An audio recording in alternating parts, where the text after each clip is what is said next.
There are three things assured in life: death, black goalkeepers being crap, and fumbling a girl who is a 10 out of 10. I believe that everyone watching this right now has fumbled a 10 at some point in their life. And if you haven't, I think you need to get out more. I recently fumbled a 10 out of 10, and just by thinking about it makes me want to explode. How could I be such a fool? Just like me, every football club has fumbled a 10 at some point in history. Let's start from the basics. What exactly is fumbling a 10 in football? This is when a football club had a future superstar in their books, but they didn't give them any chances, or they just treated them like dog shit. This can also apply when a club signs a superstar, but they don't know how to make it work, and the superstar continues to tear it up in their next club. So the likes of Coutinho and Hazard are safe. Now that everyone has graduated from grade 1, let's start from a more recent one. Man City and Cole Palmer. This relationship ended so quick and no one even saw it coming. It's like a girl ghosting you even before the second date. Cole Palmer was born in Manchester and spent 13 years at Man City. That is literally half his life. To be fair, Pep Guardiola had seen the potential Cole Palmer had since he included him in the first team in 2020 despite playing for the under-21s. The only problem for Palmer was that this was prime Man City. De Bruyne,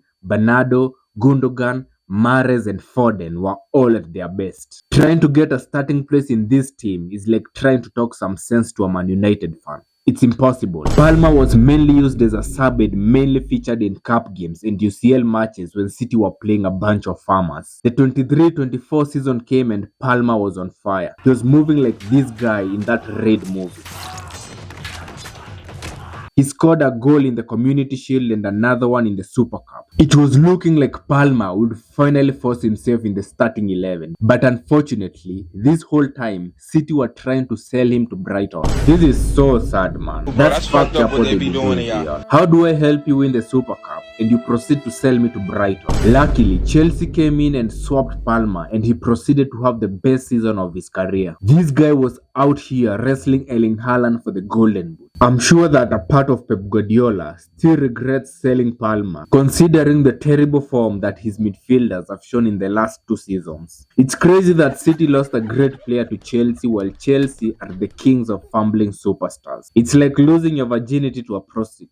Really, nigga? I can do a whole video of Chelsea fumbling superstars. From Jamal Musiala to Declan Rice to Michael Olise. Chelsea really have a generational fumbling streak. It's like that one friend who knows all the beautiful girls but has never dated any of them. The most painful one has to be Kylian Mbappe. Mbappe had tryouts at Chelsea in 2011 and Chelsea declined signing him since they termed him as weak. More than 10 years later and who's weak now? Fumbling a young Mbappe is forgivable, but the biggest generational fumble at Chelsea has to be Kevin De Bruyne and Mohamed Salah. It's crazy that Chelsea had one of the best players of all time in the Premier League and did nothing with them. Nothing, and... It's like your grandfather telling you that he once dated the Queen in 1930. Both of these great players could only manage 16 appearances for Chelsea. De Bruyne was done the worst since he was only given 3 appearances.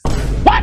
3 appearances for a guy who went on to become the greatest midfielder the Premier League has ever seen. It's like learning that the weird kid you used to bully at school now owns half of your town. Between these players, there is 8 Premier League titles, more than what Chelsea has achieved in their entire history. I just hope the guy involved in these transfers is now serving at Guantanamo Bay. Another team that has fumbled a few times is Manchester United. They recently fumbled De Gea and they haven't healed ever since. I know De Gea had some mistakes, but how do you manage to replace a guy with mistakes with another guy with even more mistakes?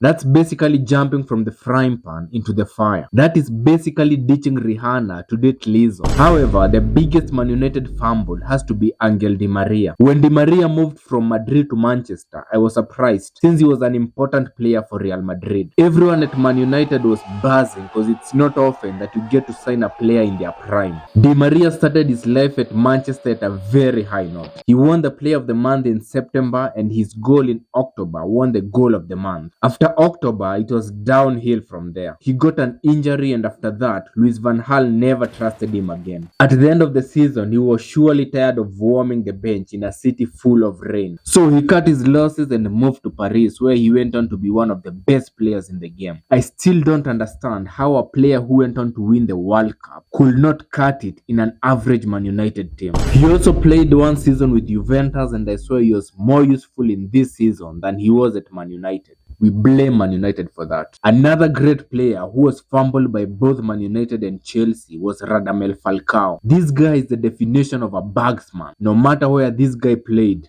goals followed. From River Plate to Porto to Atletico to Monaco. After scoring 52 goals in 68 appearances for Atletico, he decided to move to Monaco, where he continued his great form. At the start of 2014, he got an injury which kept him out of the 2014 World Cup. But despite this, he was fully recovered before the start of the next season. At the start of the new season, Man United came calling and they acquired him on a loan with an option to make it permanent. Falcao started off well, but Van Gaal clearly did not rate him as much. He was literally leaving him on the bench for some academy players, despite him being fully fit. He ended up scoring only 4 goals for Man United. Chelsea saw what Man United did with Falcao and decided to make his life even worse.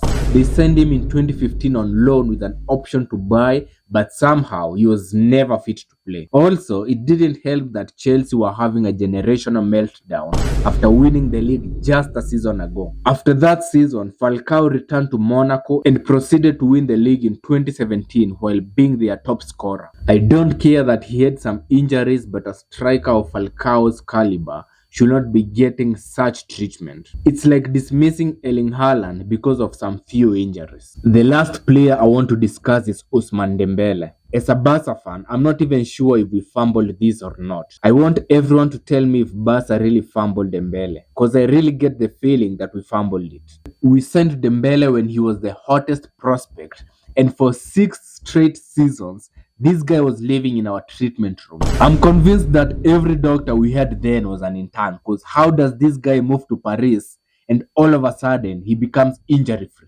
He has now scored more goals for PSG than he ever scored for Barca, and he played for Barca for close to 130 times. And somehow he's winning the Ballon d'Or with PSG.